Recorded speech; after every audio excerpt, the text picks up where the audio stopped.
Meus, meus irmãos, minhas irmãs, chega o momento da reflexão da palavra de Deus aqui no programa Tarde Nossa.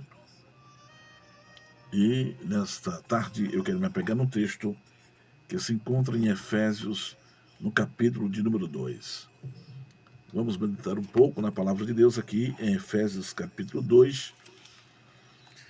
E vamos ler os 10 primeiros versículos desse capítulo, que diz assim: Ele vos deu vida, estando vós mortos nos vossos delitos e pecados, nos quais andastes outrora, segundo o curso deste mundo, segundo o príncipe da potestade do ar, do espírito que agora atua nos filhos da desobediência, entre os quais também todos nós andamos outrora, segundo as inclinações da nossa carne, fazendo a vontade da carne e dos pensamentos, e éramos por natureza filhos da ira, como também os demais.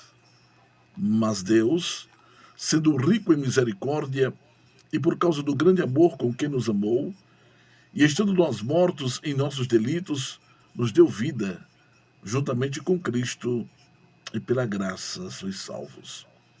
E juntamente com Ele nos ressuscitou, e nos fez assentar nos lugares celestiais em Cristo Jesus, para mostrar nos séculos vindouros a suprema riqueza da sua graça em bondade para conosco em Cristo Jesus.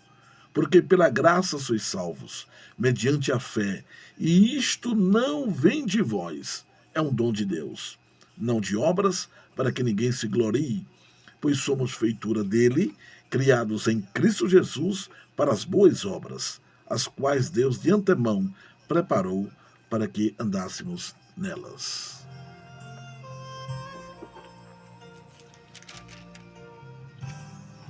Meus amados irmãos e irmãs, nós sabemos muito bem que as escritas do apóstolo Paulo, as suas epístolas, ele sempre estava ali tratando de algum problema com a igreja, alguma dificuldade que aquelas igrejas estavam enfrentando. Mas quando nós olhamos à luz da palavra de Deus e nos deparamos aqui com a epístola de Paulo aos Efésios, Paulo aqui não vai tratar de nenhum problema com esta igreja. A igreja de Efésios era uma boa igreja. Aqui Paulo não estava aqui tratando nenhuma dificuldade ou, quem sabe, alguma heresia que aquela igreja estivesse cometendo. Não, não, não, não. Paulo estava aqui conclamando os irmãos a buscarem mais a Deus, a adorar ao Senhor com todo o seu ser, com toda a vontade de ver o nome do Senhor ser glorificado e exaltado. E Paulo estava conclamando aqueles irmãos para dedicar a sua vida ao ministério, à palavra. Por quê? Porque ele mesmo vai dizer aqui que houve um tempo que nós estávamos mortos em nossos delitos e pecados. Nós estávamos mortos diante do nosso Criador, do Deus Todo-Poderoso. E Ele mudou a nossa história. Deus mudou a nossa vida, mudou a nossa história. E agora devemos usar esta vida que temos em Cristo para louvar, para pregar a palavra, para darmos testemunho da grandeza deste Deus. Era mais ou menos o que Paulo estava tentando passar para aquele povo daquela época. Ora, vocês estavam mortos em vossos delitos e pecados. E Paulo vai até apresentar exatamente o porquê de nós estávamos mortos em nossos delitos e pecados. Ele mesmo vai dizer, ele apresenta aqui os 3 segundos que matam o homem, segundo o curso deste mundo. Ora, o homem está andando aí de conformidade com o mundo. E quem é amigo do mundo constitui-se inimigo de Deus. Diz a palavra de Deus lá em Tiago. Então, quando o homem está andando de conformidade com o mundo, quando o homem, aqui no outro segundo, ele fala, segundo o príncipe da potestade do ar, quando o homem anda nos conselhos do ímpio, está debaixo ali daquela sentença de pecado que o diabo atolou a vida das pessoas, este homem está morto diante do seu Criador. E assim estava, ou assim estávamos, mortos diante do nosso Deus. Por quê? Porque andávamos fazendo a vontade da carne e dos pensamentos. Não tínhamos temor a Deus. Fazíamos o que queríamos e nenhuma satisfação a dar a ninguém. Metia a cara, fazia o que queria. E vivendo desta forma, nós estávamos distantes do Senhor.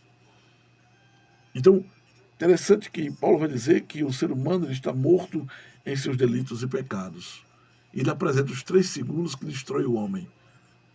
Segundo o príncipe da potestade do ar, do espírito que agora todos os filhos da desobediência, entre os quais também todos nós andamos outrora, segundo as inclinações da nossa carne, fazendo a vontade da carne e dos pensamentos, e éramos por natureza filhos da ira, como também os demais.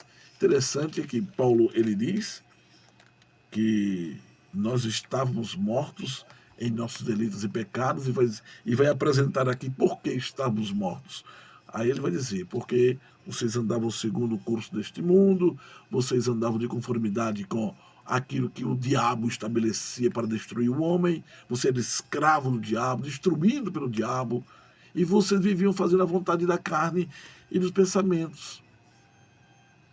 Interessante que ele vai fazer também 2 colocações aqui, quando ele diz que nós éramos rotulados como filhos da ira. Ele até diz, como filhos da ira. Também ele vai dizer, filhos da desobediência. Já imaginou alguém ser conhecido como filho da ira? Já imaginou alguém ser conhecido como filho da desobediência? Imagina alguém chegar perto de você e dizer, ô, filho da ira, vem cá. Misericórdia. Ô, filho da desobediência, vem aqui. Meu Deus, assim éramos nós. Assim estávamos nós mortos diante do Deus Todo-Poderoso. Mas aqui no versículo, irmão, que eu acho poderoso, que é o versículo de número 4, ele diz, mas Deus, oh glória, mas Deus, sendo rico em misericórdia, e por causa do grande amor com que nos amou, e estando nós mortos em nossos delitos, nos deu vida juntamente com Cristo, e pela graça sois salvos. Então perceba, quando nós estamos mortos espiritualmente diante do Deus Todo-Poderoso, porque vivíamos escravizados pelo diabo, no pecado, na destruição, na malícia. Aí o texto vai dizer, mas Deus, não nós, irmãos, não você, mas Deus. Nós somos o que somos pela graça. É um favor imerecido. Nós não éramos merecedores de tão grande, eterna e bendita salvação. Mas Deus nos amou de uma forma tão grande. A misericórdia do Senhor para conosco foi algo inexplicável, a ponto de enviar Jesus para morrer na cruz do Calvário por nós. E hoje, podemos dizer em alto e bom som que Deus, Ele é o nosso Pai. Nós somos filhos do Deus Altíssimo. Olha que nós estávamos mortos em nossos delitos e pecados. Nós éramos escravos do diabo. Nós estávamos a passos largos para uma perdição eterna. Aí o texto diz, mas Deus. Aí ele entra na nossa história. Pecadores perdidos, condenados. Aí o texto diz, mas Deus é tão misericordioso, mas Deus é tão grande e poderoso, que estando vocês mortos em vossos delitos, Ele te deu vida. Olha, dá para você entender porque Paulo estava conclamando aquela igreja a adorar a Deus? Porque nós não éramos nada. Nós estávamos perdidos, desgarrados e condenados. E Deus mudou nossa história, nos deu uma nova vida, nos deu paz, nos deu o céu. O Senhor nos deu o céu. E agora, com essa nova vida que temos, devemos glorificar o seu nome, exaltar a Ele, glorificá-lo. pregar a sua palavra. Nós precisamos ter essa consciência de que não devemos de forma alguma obstacular o nosso trabalhar em prol do reino de Deus. Tem pessoas que botam coisas em primeiro lugar. Tem pessoas que estão abandonando a igreja, a casa do Senhor, onde nós recebemos o lenitivo. O que é o lenitivo? Aquilo que nos traz a paz, o alívio. É na igreja. Esse mundo é cruel, esse mundo é mau.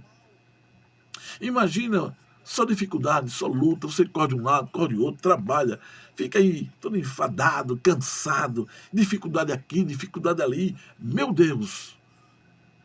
Agora quem tem o bom costume, louvado seja Deus, de ir à igreja, aí é luta para um lado, luta para o outro, mas chega à noite, você toma o seu banho, bota aquela roupa, vai para a igreja, glorificar a Deus. Os problemas continuam muitas vezes, mas estamos ali recebendo o lenitivo, o alívio da alma, cantando louvores, exaltando o Deus que mudou nossa história. E tem mais, enquanto estamos ali glorificando o Senhor, exaltando o Senhor, Deus está providenciando na nossa vida, porque Ele é fiel. Porque Ele é fiel. Então veja o que Deus fez por nós. Pecadores perdidos e condenados. E agora, filhos do Deus Altíssimo. Interessante que Pedro faz uma colocação muito interessante. Ele diz assim, que hoje nós somos raça eleita, sacerdócio real, nação santa e um povo de propriedade exclusiva do Senhor. Olha, agora, com Cristo. Porque antes de Cristo, olha aqui o que é que nós éramos. Filhos da ira. Filhos da desobediência. Meu Deus. É como se nós fôssemos rotulados como filhos da ira. A gente andava com aquela faixa no peito aqui, ó. Filho da ira. O outro, filho da desobediência. Aí Jesus, naquela cruz, derramou o seu sangue e pelo sangue de Jesus, essa faixa no peito de filho da ira e filho da desobediência foi arrancado. E foi colocado agora, raça eleita, sacerdócio real, nação santa, povo de propriedade exclusiva do Senhor. Olha para aí. Quem não era nada, quem estava morto diante do seu Criador, quem era conhecido como filho da ira, filho da desobediência, quem andava fazendo a vontade da carne e do pensamento, quem vivia como um cachorrinho na mão do diabo, agora poder chamar Deus de Pai. Meu Deus, que amor é este? Meu Deus, que grandeza de misericórdia. É por isso que o texto fala, mas Deus, sendo riquíssimo em misericórdia, e por causa do grande amor com que nos amou, e estando nós mortos em nossos delitos, nos deu vida juntamente com Cristo, e pela graça sois salvos. Pela graça. Você tem alguma dúvida do que quer dizer graça? Eu acho que não, né? Mas qualquer dúvida você pode recorrer aí a um dicionário bíblico e você vai ver. Graça, favor imerecido. Eu sou o que sou não porque eu era merecedor. Eu sou o que sou porque Deus me amou. Ou porque Deus me ama. O que nós merecíamos realmente era aquela vida que nós tínhamos pela desobediência que vivíamos. Mas aprove a Deus nos amar. E o amor de Deus mudou a nossa história, o amor de Deus mudou o nosso destino. Porque nós estávamos a passos largos, marchando para uma eternidade sem Deus. Misericórdia. Agora continuamos marchando a passos largos, sim, mas agora para um céu de glória. Oh glória, oh glória! Que Deus é este? Devido à grandeza do amor de Deus. E até diz mais aqui no versículo 7, para mostrar nos séculos vindouros a suprema riqueza da sua graça em bondade para conosco em Cristo Jesus. Perceba que Cristo é a fonte da salvação. E a fé é o meio pelo qual o homem chega até essa fonte. Entenda isso. Jesus é a fonte da salvação. E a fé é o meio pelo qual o homem chega até esta fonte. E passamos a crer nele. E hoje aqui estamos na posição que estamos como filhos do Deus Altíssimo. Porque no versículo 8 diz, porque pela graça sois salvos mediante a fé. Olha aí, tá vendo? O meio pelo qual chega até a fonte, porque pela graça, favor imerecido, sois salvos mediante a fé. Eu precisei crer, ter fé em Deus. E como é que eu posso ter fé, meu irmão? Como é que eu posso ter essa fé no meu coração? Ouvindo a palavra. A fé vem pelo ouvir. Interiorize. Leve a sério o que é pregado aqui, o que é pregado na sua igreja, ou o que os homens de Deus têm pregado por aí. Leve a sério. Se concentre. Receba. Interiorize. E viva. A fé vai invadir teu coração. E você vai chegar até a fonte, que é Jesus Cristo. Pois o próprio texto diz, porque isso não vem de vós, é um dom de Deus. Não de obras, para que ninguém se glorie. A salvação não vem pelas obras. Até porque, irmãos, obras, ser salvo pelas obras, que obras? Se o ser humano não é bom, o ser humano, ele é mau. Interessante, Jesus, quando esteve no contexto deste mundo, quando ele pisou aqui nesta terra, como homem, teve um príncipe, né? Um homem rico, um jovem rico, que foi lá querer impressionar Jesus com a sua riqueza, quem sabe queria comprar a salvação, foi chamar Jesus de bom. O senhor disse, não, calma, bom é Deus. Bom aqui é Deus, só Deus. Nem Jesus quis esse título de bom. Por quê? Porque ali como homem não tem um. Não tem um. A salvação pelas obras, que obras? Da cesta básica um e a outro. Isso adquire a salvação? A salvação é comprada? Não, porque eu sou bom demais, porque eu não bebo, eu não fumo, porque eu não mato, eu não roubo. E a salvação é por aí? E é? Então quer dizer que alguém que fuma, que bebe, se parar de beber e de fumar, está salvo? É assim? Você acha que é assim? Ah, meu filho, o beber e o fumar são consequências do pecado. Você bebendo ou não, se você não invocar Cristo como Senhor e Salvador, você não vai ter essa posição de filho. Nós chegamos até Cristo como nosso Senhor e Salvador pela fé, independente das tuas obras. Não, mas eu entrego cesta básica a fulano, eu dou isso, eu faço aquilo. Ô, meu irmão, eu não bebo não, viu? Eu não fumo não. Pronto, amém. Isso é bom para a sua saúde. Agora, em relação à salvação eterna, ô, meu filho, tem que crer, tem que entregar sua vida assim, dizer, Senhor, eis-me aqui.